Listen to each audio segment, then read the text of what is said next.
तो इस वीडियो में डिस्कस करने जा रहे हैं कुछ और महत्वपूर्ण मध्यकालीन भारत के इतिहास से जो प्रीवियस ईयर में क्वेश्चन बना उन प्रश्नों का। इससे पीछे जो दिल्ली सल्तनत और विजयनगर एवं बहमनी साम्राज्य पर आधारित जो भी प्रश्न था उसका डिस्कस हमने पहले भी किया हुआ, ठीक है। उसका लिंक आपको वीडियो के डिस्क्रिप्शन में मिल जाएगा, वहां से आप देख सकते हैं। इसमें स्पेशल डिस्कस कर रहे हैं मुगल वंश से संबंधित प्रश्नों का। तो मुगल वंश में बहुत सारा जो शासक हुआ है, लेकिन कुछ ही शासक के विषय में हमें जानना और पढ़ना है, जैसे बाबर के बारे में, हुमायूं के बारे में, अकबर के बारे में, जहांगीर, शाहजहां, औरंगजेब, ठीक है। ये सब के बारे में पढ़ना है। जैसे कि सबसे स्टार्ट में आपको पढ़ना है बाबर के बारे में, उसके बाद आपको हुमायूं के बारे में, उसके बाद अकबर के बारे में, उसके बाद जहांगीर, फिर शाहजहां के बाद औरंगजेब, उसके बाद पढ़ना है बहादुर शाह प्रथम, ठीक है। उसके बाद आप आ जाएंगे जहांदार शाह के बारे में जानेंगे। कुछ फर्रुख शाह पे प्रश्न बना है एग्जाम में। उसके बाद जो है फर्रुख सियर के विषय में एग्जाम में क्वेश्चन बना है। उसके बाद जो आपका बना है क्वेश्चन, ये रफ़ी उद दरजात शाहजहां सेकेंड और आलमगीर सेकेंड, मोहम्मद शाह, अहमद शाह बहादुर और अकबर सेकेंड और बहादुर शाह जफर, ठीक है। ये सब सुल्तान से, खास के मुगल वंश के जो ये सब सुल्तान है, शासक है, इससे एग्जाम में क्वेश्चन बनता है। लेकिन सबसे ज़्यादा क्वेश्चन जो आपको बनेगा वो बाबर से, हुमायूं, अकबर, जहांगीर, शाहजहां और औरंगजेब, ये इम्पोर्टेंट है। तो इससे जो भी एग्जाम में प्रश्न बना है उसको आप डिटेल में डिस्कस करते हैं। क्वेश्चन नंबर फर्स्ट पूछा गया था, पानीपत के युद्ध में बाबर की जीत का मुख्य कारण क्या था? पानीपत के युद्ध में बाबर की जीत का मुख्य कारण क्या था? तो इसमें सही आंसर क्या होगा? इसका सही आंसर बन जाएगा आपका सैन्य कुशलता। सैन्य कुशलता ऑप्शन नंबर 20 का सही होगा। और इसको डिटेल में जानते हैं कि पानीपत का प्रथम युद्ध जो है अप्रैल 1526 ईस्वी में हुआ है। पानीपत के युद्ध के समय दिल्ली का जो सुल्तान था वो इब्राहिम लोदी था। दिल्ली सल्तनत का सुल्तान कौन था? इब्राहिम लोदी। अप्रैल 1526 ईस्वी में पानीपत के मैदान में दिल्ली के सुल्तान इब्राहिम लोदी और बाबर के मध्य एक भीषण युद्ध लड़ा गया और इस युद्ध में इब्राहिम लोदी जो है मारा जाता है या हार जाता है, ठीक है। तो इस युद्ध में पहली बार जो है बाबर के द्वारा तुलगमा युद्ध पद्धति का यूज किया गया था और बाबर ने तुलगमा युद्ध का प्रयोग जो है उज्बेकिस्तान के लोगों से ये सीखा था, ठीक है। और इस युद्ध में बाबर ने तोपों को सजाने के लिए उस्मानी पद्धति का उपयोग किया था, जिसको रूमी विधि के नाम से भी जानते हैं। तो इस पद्धति में क्या था, दो गाड़ियों के बीच व्यवस्थित जगह छोड़कर तोप को रखकर चलाया जाता था, ठीक है। तो इसमें इंपॉर्टेंट क्वेश्चन यही सब बनेगा कि पानीपत का युद्ध कब हुआ? तो अब 1526 में। किसके किसके बीच लड़ा गया पानीपत का प्रथम युद्ध? तो इब्राहिम लोदी और बाबर के बीच। कहाँ? पानीपत के मैदान में। और इस युद्ध में बाबर ने तुलगमा युद्ध पद्धति का उपयोग किया था।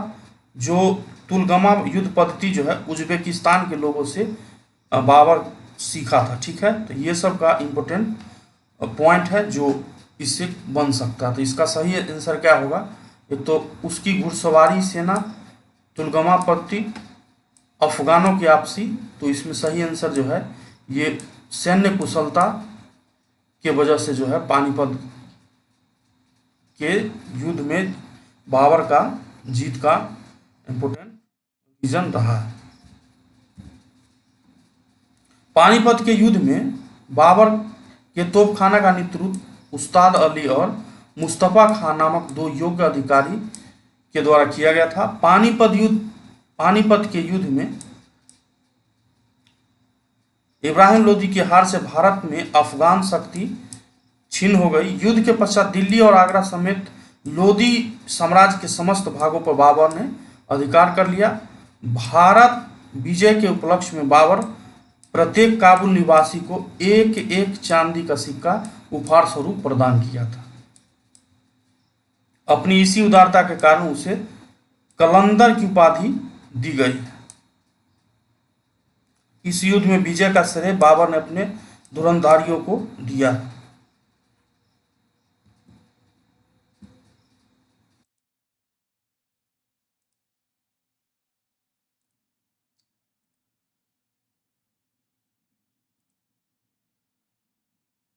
क्वेश्चन आगे देखिए। क्वेश्चन आगे सॉरी, एक मिनट। क्वेश्चन आगे कह रहा है तुजुक ए बाबरी किस भाषा में लिखा गया था। तुजुक ए बाबरी किस भाषा में लिखा गया था। अब यहाँ से क्या क्या प्रश्न बन सकता है कि तुजुक ए बाबरी का लेखक कौन है। सबसे पहले तो यही प्रश्न बनेगा। तो तुजुक ए बाबरी जो है तुर्की भाषा में लिखा गया। किस भाषा में लिखा गया है? तुर्की भाषा में। बाबर ने एक नए तरह के छंद मुबैयान का सृजन किया था। बाबर के द्वारा एक नए तरह का छंद का मुबैयान का सृजन किया गया था। अलंकार शास्त्र पर रिसाल ए उसज नामक पुस्तक लिखी और खत ए बाबरी नाम से एक नई शैली का प्रारंभ किया था। पद की रचनाओं में उसके द्वारा किया गया संकलन दीवान था जो तुर्की पद में श्रेष्ठ स्थान रखता है। ठीक है, वीडियो डिटेल में एक्सप्लेन करने से वीडियो बड़ा बनता है, इसलिए आप लोग से निवेदन है कि इसको 2x करके वीडियो को देख लिया कीजिए। बाबर जो है तुर्की भाषा का विद्वान था और उसने तुर्की भाषा में अपना आत्मकथा बाबरनामा या तुजुक ए बाबरी की रचना किया है। ठीक है, तुजुक ए बाबरी या बाबरनामा दोनों एक ही है। तो क्वेश्चन कभी कभी पूछ सकता है कि बाबरनामा का रचना किसके द्वारा या तुजुक ए बाबरी का रचना किसके द्वारा किया गया था। तो क्या हो जाएगा सही आंसर बाबर, और ये तुर्की भाषा में लिखा गया। ठीक है, बाबर बागों को लगाने का बहुत शौकीन था और उसने आगरा में जैमितीय विधि से एक बाग लगवाया था जिसे नूर ए अफगान या नूर ए अफगान के नाम से जाना जाता है, परंतु अब इसे आराम बाग कहा जाता है। आराम बाग के नाम से अब इसे जानते हैं। बाबर ने शाहरुख नामक चांदी का सिक्का भी चलाया था। ठीक है, ये सब कुछ इंपॉर्टेंट पॉइंट रहा इस प्रश्न से संबंधित। क्वेश्चन नंबर 48 पे जाए। हुमायूं ने चुनार दुर्ग पर प्रथम बार आक्रमण कब किया। हुमायूं ने चुनार दुर्ग पर प्रथम बार आक्रमण कब किया था। तो इसका सही आंसर क्या बन जाएगा? सही आंसर बन जाएगा 1532 ईस्वी में। ठीक है, 1532 ईस्वी में हुमायूं ने चुनार किले को घेर डाला। हुमायूं के चुनार के किले पर आक्रमण के समय यह किला जो है अफगान शासक शेर खां, जिसको शेर शाह सूरी के नाम से भी जानते हैं, के अधीन था। 4 महीने लगातार किले को घेरने रहने के बाद शेर खां एवं हुमायूं के बीच एक समझौता होता है और समझौता के तहत शेर खां ने अपने पुत्र शेर खां का पुत्र कुतुब खां को एक अफगान सैनिक टुकड़ी के साथ हुमायूं की सेना में भेजना स्वीकार कर लिया जाता है तथा बदले में चुनार का किला शेर खां के अधिकार में छोड़ दिया जाता। तो सही आंसर इसका प्रश्न का क्या बनेगा? 1532 ईस्वी। किसके किसके बीच हुआ अगर पूछ ले तो हुमायूं और शेरशाह के बीच होगा। ठीक है, इसमें समझौता होता है जिस समझौता में शेर खां ने अपना पुत्र कुतुब खां को एक अफगान सैनिक टुकड़ी के साथ हुमायूं की सेना में भेजना जो है शेर शाह के द्वारा स्वीकार कर लिया जाता। ठीक है, ये सब कुछ इंपॉर्टेंट पॉइंट है इससे प्रश्न से संबंधित। क्वेश्चन नंबर 49 पे आ जाए। निम्नलिखित में से किसने अपने बादशाह पति के लिए मकबरे का निर्माण करवाया था। निम्नलिखित में से किसने अपने बादशाह पति के लिए मकबरे का निर्माण करवाया था। इस प्रश्न का सही आंसर क्या होगा? इसका हो जाएगा हाजी बेगम। हाजी बेगम के द्वारा यह करवाया गया था। हुमायूं ने दूसरी बार बादशाह बनने के 1 साल के बाद जनवरी 1556 ईस्वी में दीन पनाह के पुस्तकालय की सीढ़ियों से गिरने के कारण उसका क्या होता है? मृत्यु हो जाता है। हुमायूं की कब्र ईरानी संस्कृति से प्रभावित है जिसका वास्तुकार जो है मिर्जा गयास बेग था और इसी का पत्नी था हमीदा बानो हमीदा बानो बेगम हुमायूं का पत्नी थी और हुमायूं को अमूल्य भेंट की थी। यह मकबरा जो है कहाँ है? दिल्ली में स्थित है। और क्वेश्चन पूछा क्या गया था कि निम्नलिखित में से किसने अपने बादशाह पति के लिए मकबरे का निर्माण करवाया था? तो क्या हो जाएगा? हाजी बेगम, या इसको हम हमीदा बानो बेगम के भी नाम से जानते हैं। क्वेश्चन नंबर 50 पे आ जाए, हुमायूं नामा की रचना किसने की थी? हुमायूं नामा का रचना किसके द्वारा किया गया है? तो इसका सही आंसर क्या हो जाएगा? गुलबदन बेगम। क्या होगा? गुलबदन बेगम। हुमायूं नामा जो है इसका रचना जो है गुलबदन बेगम के द्वारा किया गया है। गुलबदन बेगम हुमायूं की बहन थी। क्या थी? गुलबदन बेगम जो है हुमायूं की बहन थी, जिसने अकबर के आग्रह पर यह पुस्तक जो है लिखी थी। ठीक है, और इसमें बाबर और हुमायूं के शासनकाल का विवरण किया गया है और तत्कालीन समाज का भी उल्लेख किया गया है।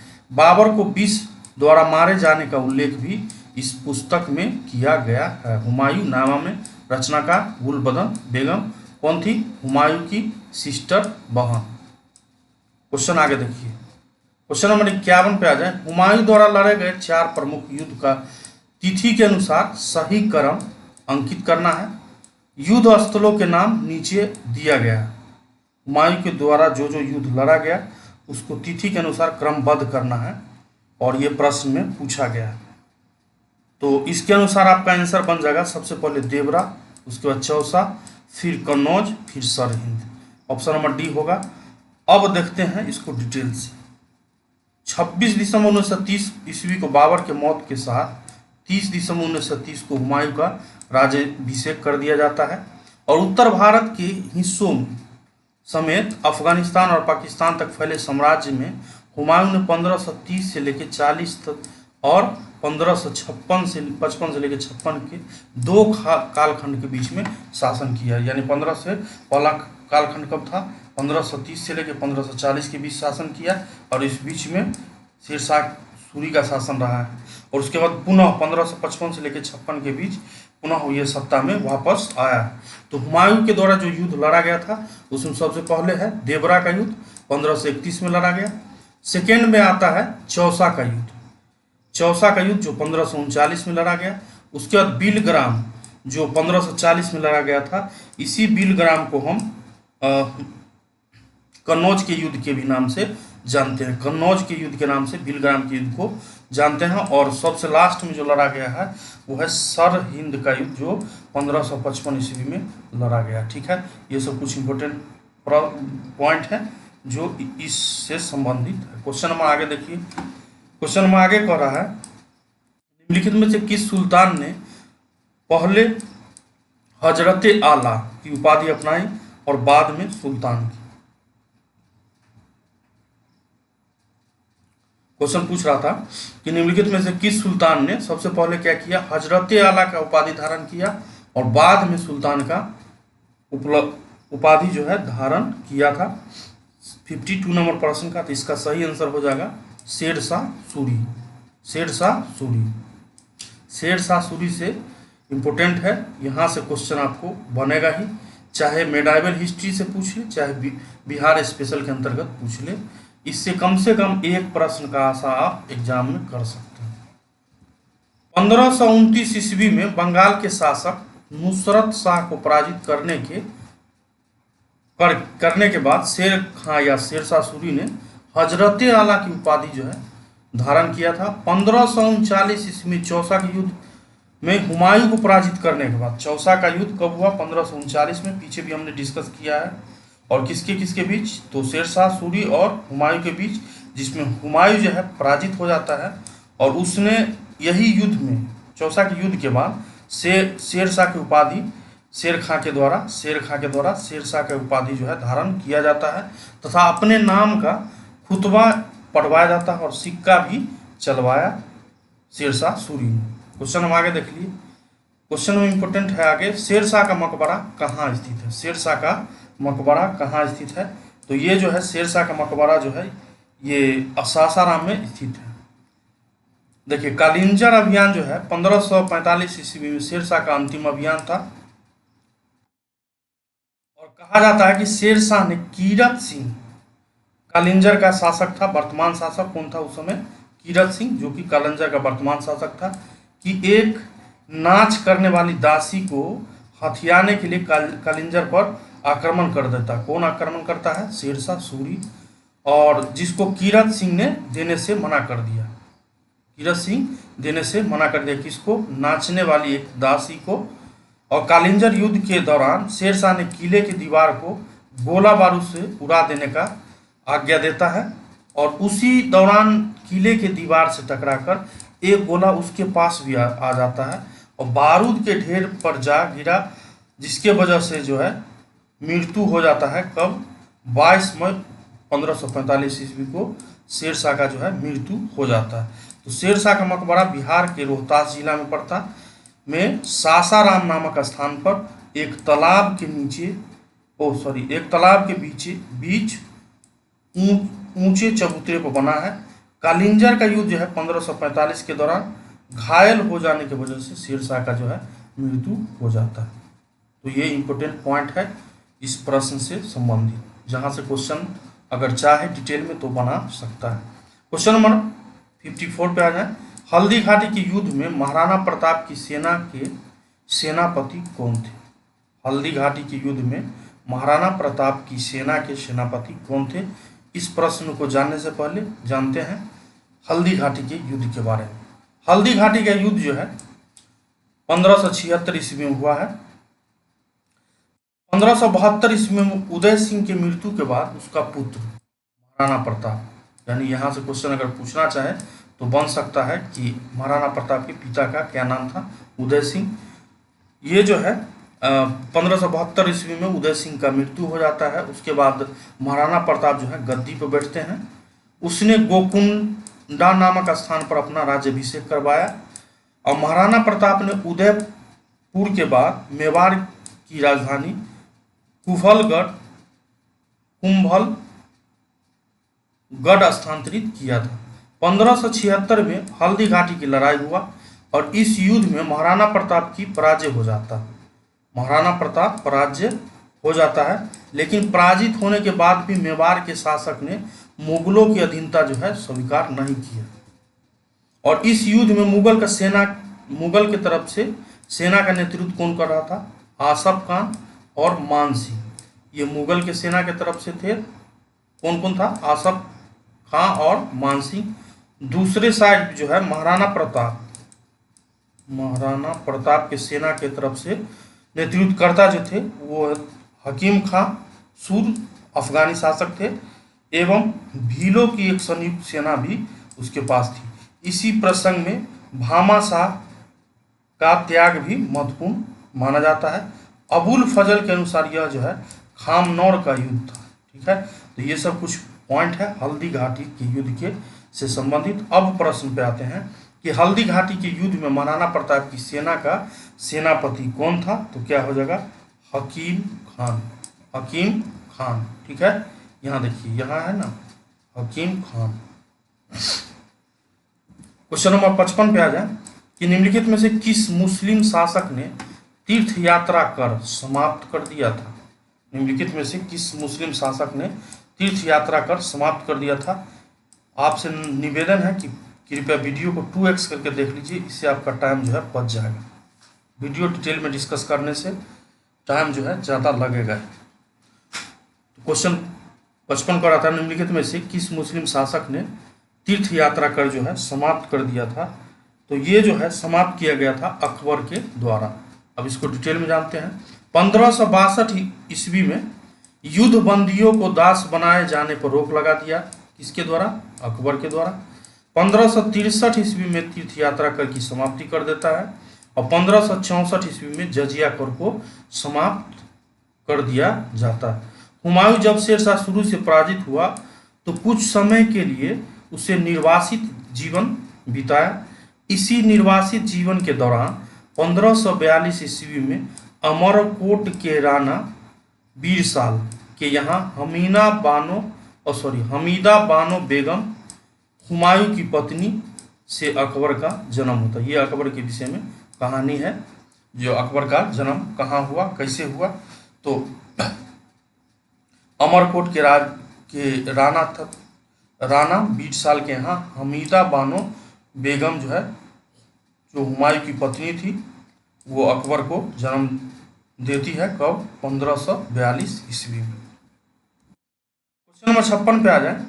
अकबर ने बंगाल तथा बिहार को मुगल साम्राज्य में मिलाया। अकबर ने बंगाल तथा बिहार को मुगल साम्राज्य में कब मिला लिया? तो इसका सही आंसर होगा ऑप्शन नंबर सी, एक्सप्लेन आगे है, देखिए। हुमायूं की पराजय के बाद से ही बिहार तथा बंगाल पर अफगान का शासन था। 1564 ईस्वी में बिहार के गवर्नर सुलेमान किरानी ने बंगाल को भी अपने अधीन कर लिया था, लेकिन अकबर के शासनकाल में तत्कालीन शासक ने स्वयं को स्वतंत्र शासक घोषित नहीं किया और अकबर के नाम से ही खुतबा पढ़ाया करता था। 1572 में दाऊद ने स्वयं को स्वतंत्र शासक घोषित कर लेता है। अकबर ने मुनीम खां, जिसको खान ए खाना के नाम के नेतृत्व में एक शाही सेना भेजकर पटना और हाजीपुर पर आक्रमण कर अधिकार कर लेता है और दाऊद गौड़ प्रदेश की तरफ भाग गया। कुछ समय के बाद दाऊद ने पुनः विद्रोह कर दिया। मुनीम खां के नेतृत्व में तुकारोई का युद्ध होता है 1575 में। निर्णायक युद्ध साबित हुआ और बंगाल व बिहार पर मुगल साम्राज्य का स्थापित हो जाता है, राज्य जो है स्थापित हो जाता है। और 1576 में दाऊद मारा गया और गौड़ प्रदेश भी मुगल के अधीन हो गया। तो क्वेश्चन यहीं से बना, यही आपका आंसर है कि 1576 ईस्वी में बिहार और बंगाल पूर्ण रूप से वो मुगल साम्राज्य के अधीन हो गया था। क्वेश्चन नंबर आगे आ जाए। भारत में किसके शासनकाल में ईस्ट इंडिया कंपनी का गठन हुआ? भारत में किसके शासनकाल, यानी किस मुगल साम्राज्य के शासनकाल में ईस्ट इंडिया कंपनी का गठन हुआ है? तो इसका सही आंसर जो आपका बनेगा, ये बनेगा अकबर।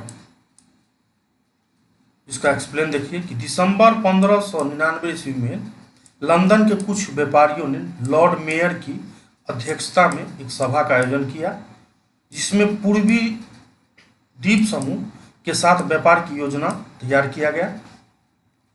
इस व्यापारियों ने पूर्व के देशों के साथ व्यापार करने के आस से 1599 ईस्वी में एक कंपनी का गठन करता है और जिसका नाम governor and company of merchant of London trading into the East Indies रखा जाता है। क्या नाम रखा जाता है?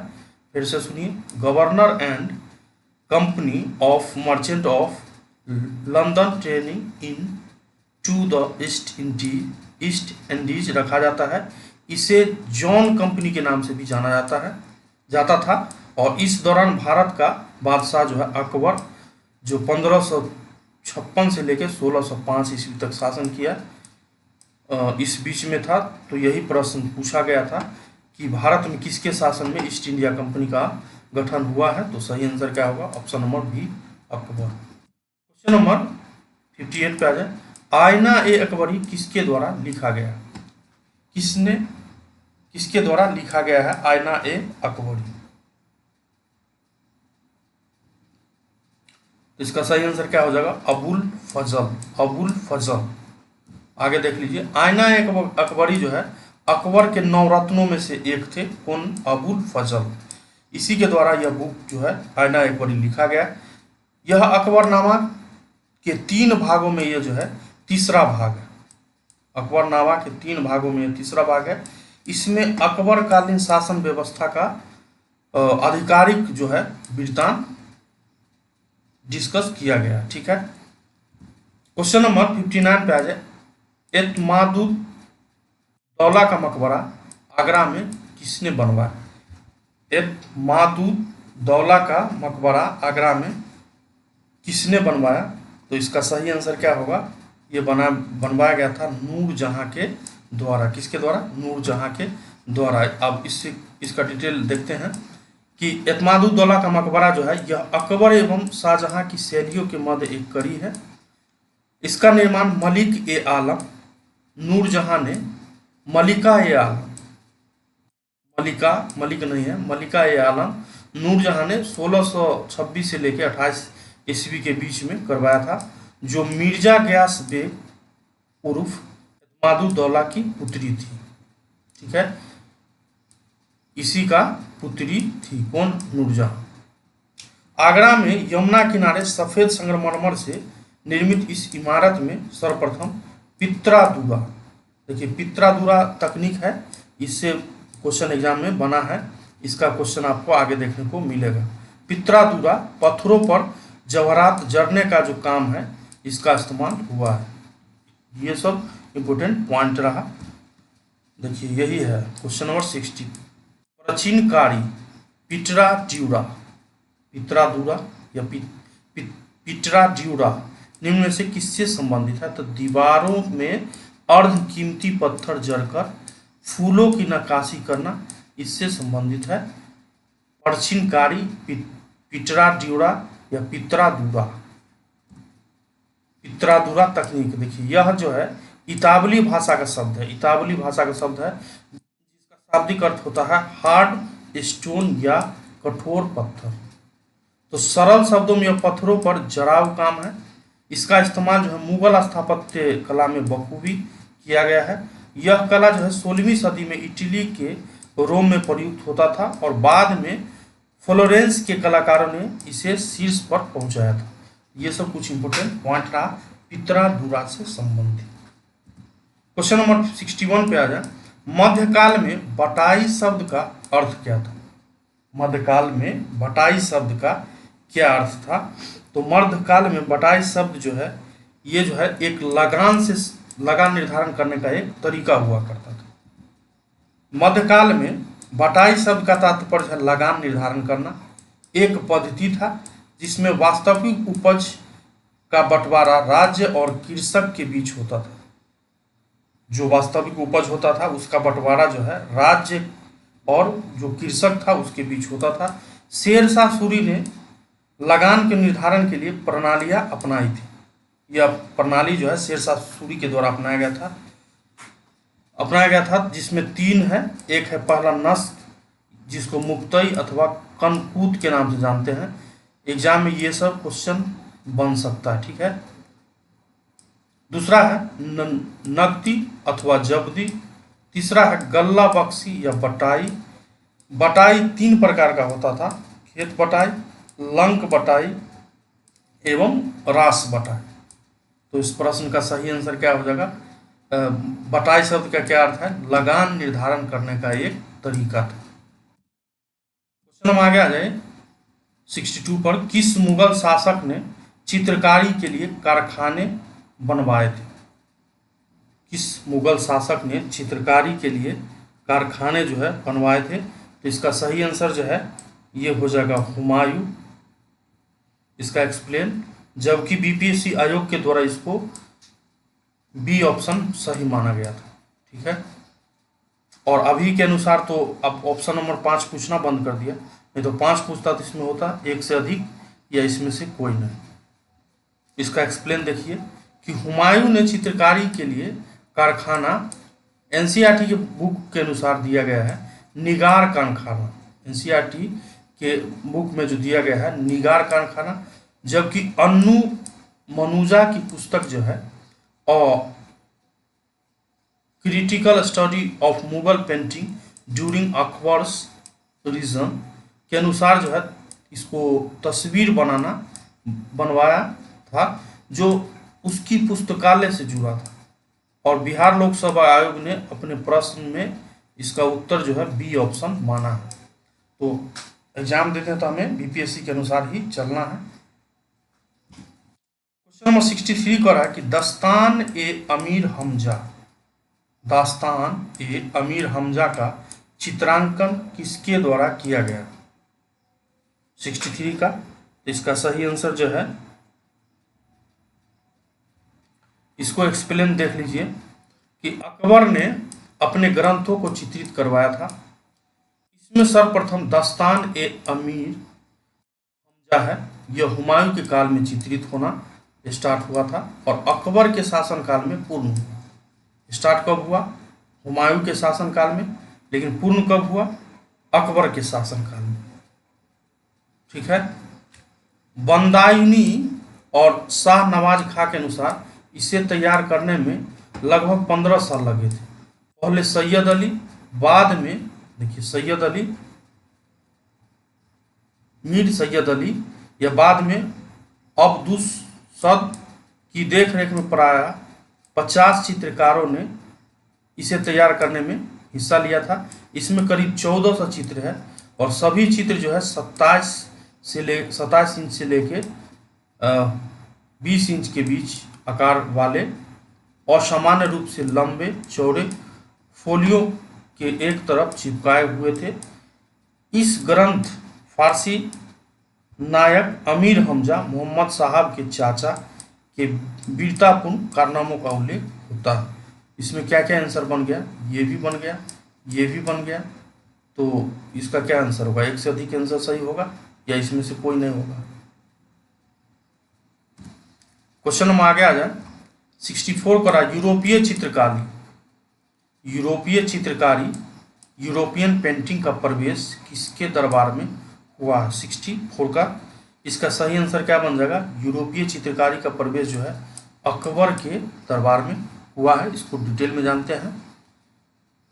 अकबरकालीन चित्रकला का विशेषता क्या क्या है कि अकबरकालीन चित्रकला पर यूरोपीय चित्रकला का प्रभाव दिखाई हमें देता है। इसमें क्या क्या था? व्यक्ति विशेष का चित्रण करना, दृश्य में आगे दिखने वाली वस्तुओं को छोटे आकार में बनाना, आलोचना एवं व्यंग्य के विषय को चित्रित करना, चित्रों में छायाकरण और परिप्रेक्ष्य पर बढ़ता हुआ महत्व, गहरे नीले तथा लाल रंग का अत्यधिक उपयोग होना, चित्र में उछलते कूदते गीत गाते पक्षियों का अंकन करना और चौड़े ब्रश की जगह गोल ब्रश का उपयोग करना, ये सब विशेषता रहा है अकबरकालीन चित्रकला का। ठीक है, तो यही प्रश्न पूछा है कि यूरोपीय चित्रकारी का प्रवेश जो है किस दरबार में हुआ था? तो क्या होगा? अकबर के दरबार में। क्वेश्चन नंबर 65 पे आ जाए। दशवंत और बसावन प्रसिद्ध चित्रकार मुगल सम्राट के राज दरबारी थे। दशवंत और बसावन जो है प्रसिद्ध चित्रकार हैं, थे। मुगल साम्राज्य के किस दरबार में रहा करते थे या किस दरबार से संबंधित है? इसका सही आंसर जो है ये बन जाएगा आपका अकबर। देखिए अकबर के दरबार में चित्रकारों की एक सूची में बड़ी संख्या शामिल है, जिसमें मीर सैयद अली, अब्दुल सम्मद खान के अलावा प्रसिद्ध चित्रकार दशवंत, मिस्किना, नन्हा, कान्हा, बसावन। यही क्वेश्चन है ना, दशवंत और बसावन, इसी से प्रश्न बना लिया है। तो हो सकता है कि ये जो राइटर जो और भी चित्रकार है इससे एग्जाम में आने वाला समय में बनाए। मनोहर, दौलत, केसु, भीम गुजराती, धर्मदास और इनायत, ये सब जो है प्रमुख राज दरबारी चित्रकार रहे हैं किसके? अकबर के दरबार में। क्वेश्चन नंबर 66 का रहा है कि मुगल चित्रकला किसके नेतृत्व में शीर्ष बिंदु पर था? मुगल चित्रकला किसके नेतृत्व में शीर्ष बिंदु पर था? तो इस प्रश्न का सही आंसर होगा आपका जहांगीर। देखिए मुगल चित्रकला से एग्जाम में क्वेश्चन आपको देखने को मिल जाता है। मुगल चित्रकला से न सिर्फ पीटी में बल्कि मेंस के एग्जाम में भी इससे क्वेश्चन आपको देखने को मिलेगा। ठीक है, इसका देखते हैं कि मुगल चित्रकला जो है जहांगीर के काल में अपने शिखर पर पहुंच गया था। जहांगीर चित्रकला बड़ा कुशल पारखी था। जहांगीर चित्रकला का बड़ा कुशल पारखी था। कुशल शैली में मनुष्य का चित्र बनाते समय एक ही चित्र में विभिन्न चित्रकारों द्वारा मुख, शरीर, पैरों को चित्रित करने का रिवाज था। तो जहांगीर कालीन के प्रमुख जो चित्रकार थे उसको देख लीजिए कि जहांगीर के अधीन अनेक चित्रकार काम कर रहे थे। उसमें से फारूक बेग, अकारिजा, अबुल हसन, मंसूर, बिशन दास, मनोहर, गोवर्धन, बालचंद, दौलत, मुखलिस, भीम और इनायत, ये सब जो है जहांगीर कालीन चित्रकार से जुड़े हुए चित्रकार थे। क्वेश्चन नंबर 67 पे आ जाए। जाप्ती प्रणाली किसकी उपज थी? जाप्ती प्रणाली किसकी उपज थी? तो इसका सही आंसर बन जाएगा, क्या होगा सही आंसर? अकबर। किससे संबंधित था? अकबर से। अकबर के शासनकाल में भू राजस्व वसूली के लिए जाप्ती प्रणाली का प्रचलन होता था, जो भूमि सर्वेक्षण, भूमि राजस्व निर्धारण के लिए दस्तूरुल अमल तथा जाप्ती खसरे की तैयारी पर आधारित था। साम्राज्य के अधिकतर भूभाग में यही प्रणाली जो है प्रचलित था। क्वेश्चन नंबर 68 पे आ जाए कि यह कथन किसका है कि अकबर के शासन में इलाहाबाद में 40 स्तंभ युक्त मंजिल के निर्माण में 5000 से 20,000 लोगों ने 40 सालों तक काम किया। क्या क्वेश्चन बन रहा है, इसको एक बार देखें।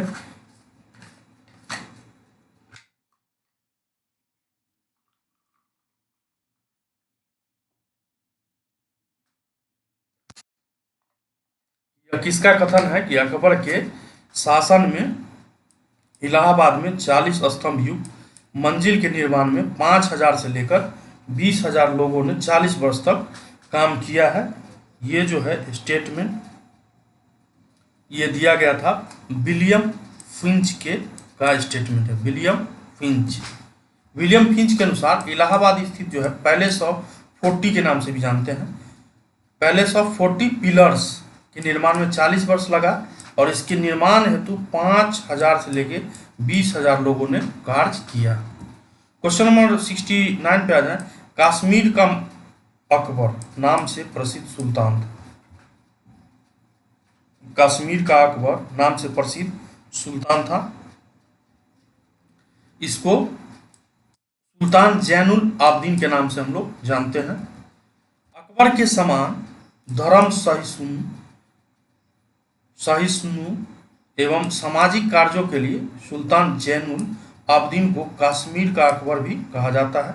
उसने संस्कृत में अनेक ग्रंथों का अनुवाद करवाया तथा श्री भट्ट और मंसूर बिन अहमद जैसे वेदों को संरक्षण प्रदान किया था। क्वेश्चन नंबर आगे आ जाए। क्वेश्चन नंबर 70 कर रहा है कि 2 अस्पा एवं सिंह अस्पा प्रथा किसने शुरू किया था। 2 अस्पा एवं सिंह अस्पा प्रथा किसके द्वारा शुरू किया गया था। ये जो है शुरू किया गया था जहांगीर के द्वारा। किसके द्वारा? जहांगीर के द्वारा जो है शुरू किया गया था। देखिए 2 अस्पा सिंह अस्पा जो है जहांगीर ने चलाया था और इसके अंतर्गत बिना जात पद बढ़ाए ही मनसबदारों को अधिक सेना रखना पड़ता था। 2 अस्पा में क्या होता था, मनसबदारों को अपने सवार पद के 2 गुना घोड़े रखने पड़ते थे और सिंह अस्पा में मनसबदारों को अपने सवार पद के 3 गुने घोड़े जो है रखने पड़ते थे। सिंह अस्पा में 3 गुना जबकि 2 अस्पा में 2 गुना। तो ये इम्पोर्टेंट क्वेश्चन है, कुछ इम्पोर्टेंट प्रश्नों का हमने डिस्कस किया। आशा करते हैं कि आपको वीडियो पसंद आया होगा। एक्सप्लेन डिस्कस करने से यही है कि आपको एग्जाम में हो सकता है कि एक्सप्लेन से जो विस्तृत एक्सप्लेन हमने किया वहाँ से प्रश्न देखने को मिल जाए। तो आप लोगों का बहुत धन्यवाद। यहाँ तक आए हैं तो चैनल पर नए हैं तो प्लीज़ चैनल को सब्सक्राइब जरूर कर दीजिए। अगर वीडियो पसंद आता है तो लाइक ज़रूर करें। किसी भी प्रकार का सुझाव है तो आप कमेंट में दे सकते हैं और किसी भी प्रकार का अगर जानकारी चाहिए तो आप इस ईमेल पे अपना मैसेज भेज सकते हैं। मिलते हैं इसके कुछ नेक्स्ट प्रश्नों के साथ, तब तक के लिए नमस्कार, जय हिंद।